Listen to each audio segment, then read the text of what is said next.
बिपौर Joy का रुख शुमाल मगरिब की जानिब हो गया। भारतीय रियासत गुजरात से टकराएगा। तूफान कराची से 530 किलोमीटर दूर साहिली पट्टी पर असरात नजर आने लगे। कराची के साहिली इलाकों में पानी की सतह में इजाफा, टीटी बंदर और ओरमाड़ों में पानी घरों में दाखिल, दुकानों में दाखिल। जाती के साहिली इलाकों से नकल मकानी शुरू। महकमा मौसमियात के मुताबिक कराची को बराह रास्त खतरा नहीं। ठट्ठा और सजावल ज्यादा मुतासर होंगे। कल और जुमेरात को कराची, ठट्ठा, बदीन और सजावल में तूफानी बारिशों का इम्कान। पाक फौज अलर्ट, बलूचिस्तान हुकूमत भी अलर्ट।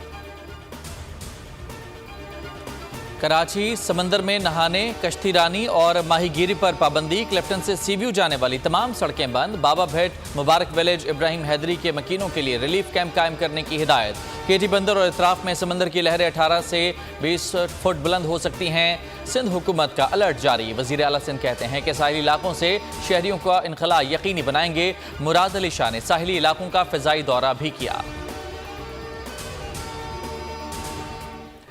इंतखाबात की तारीख देने से मुतालिक आइन वाज़ेह है। बर वक्त इलेक्शन का इनेकाद पार्लिमानी जमहूरियत के लिए इंतहाई ज़रूरी है।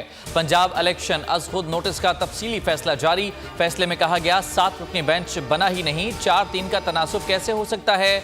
सुप्रीम कोर्ट ने वफाकी हुकूमत की लार्जर बेंच की इस्तदा मुस्तरद कर दी। 3 रुकनी बेंच बरकरार रखने का फैसला। बेंच आज नजर सानी केस की समाअत करेगा। चेयरमैन पीटीआई की मजीद 10 मुकदमात में जमानत मंजूर। वो जुडिशल कॉम्प्लेक्स इस्लामाबाद में पेश हुए।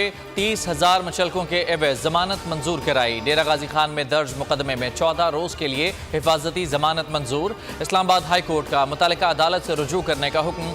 नैब ने बुशरा बीबी को अलकादिर ट्रस्ट केस में आज तलब कर लिया। 2 रुकनी टीम ने नोटिस जमान पार्क में वसूल कराया।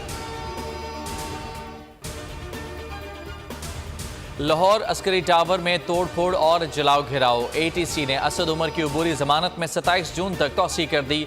असद उमर को शामिल तफ्तीश होने का हुक्म। उमर अयूब ने दरखास्त जमानत कबल अज गिरफ्तारी वापस ले ली। IMF के साथ तमाम इक़्तिसादी जायजे का वक्त गुजर चुका है। नवा इक़्तिसादी जायजा नवंबर और 11वां इक़्तिसादी जायजा मई में होना था।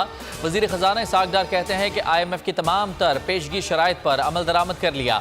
वज़ीर ममलिकत आयशा गौस पाशा बोली, IMF से कर्ज न मिला तो बिजली गैस मजीद महंगी कर दी जाएगी। फॉरेन करेंसी अकाउंट्स मुंजमद करने का कोई इरादा नहीं। बजट का 55% हिस्सा सूद में जाएगा। इस पर क्या राय दें? आप वफाक से हक मांग रहे हैं। वफाक तो खुद कंगाल है। शाहिद खाकान अब्बासी की गुफ्तगू। कहते हैं कि वफाक की कुल आमदन भी कर्जों का सूद अदा नहीं कर सकती। दिफाई अखराजात सूद और हुकूमती अखराजात इजाफी कर्ज से अदा होंगे। मिफ्ता इस्माइल बोले, 1% अशराफिया की पाकिस्तान पर हुकूमत है।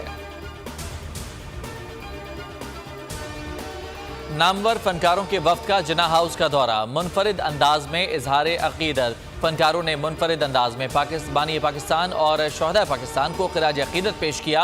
सनह 9 मई की शदीद अल्फाज में मजम्मत। फनकारों ने कहा कि मुल्क दुश्मन अनासर ने सोचे समझे मंसूबे के तहत अस्करी तंसीबात को निशाना बनाया। मुल्ज़िमान को कड़ी सजा का भी मुतालबा।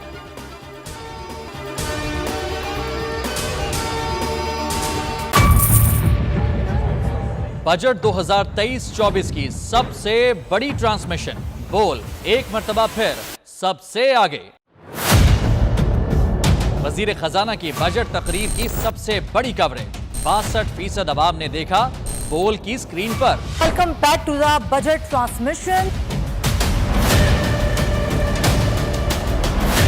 सबसे बड़े पैनलिस्ट और रिपोर्टर्स की बड़ी टीम ने बजट के लम्हे लम्हे की अपडेट से किया बाखबर अपनी आवाम को। गुजरात अदालत में यूँ कह रहा हूँ कि एक तरफ ये ख्वाहिश है कि लोगों को रिलीफ दी जाए, क्योंकि इलेक्शन सर पर है तो कोई ऐसा बजट दे जो पॉपुलिस्ट हो। क्योंकि बोल रखता है खबर के हर पहलू पर नजर। बोल है सबसे आगे, सबसे पहले।